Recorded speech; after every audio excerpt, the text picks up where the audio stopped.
10 adı gələndə o Ermənistan silkələnirdi. 52 adı gələndə deyir pəncəli keçib burada. Pəncəli keçib burada. Onlar təşviş içində yaşayırlar, qorxu içində. Onların yuxusu, pəncələrin yuxusuna haram qatmışdı. O bilsəniz qeyri bir adam. Düşmən onu bizdən daha yaxşı tanıyırdı. Adının çəkilməsi belə qorxu salırdı işğalçıların canına. Ona görə də başına küllü miqdarda pul qoymuşdular.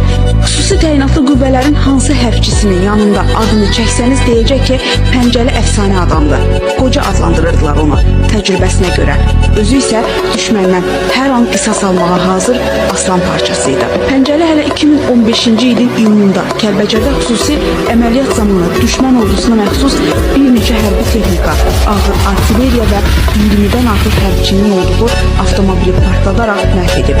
İgidliyə görə medalını da bunun üçün vermişdi ona dövlət başçısı. Elə düşmən də başına küllü miqdarda pulu bundan sonra qoymuşdu.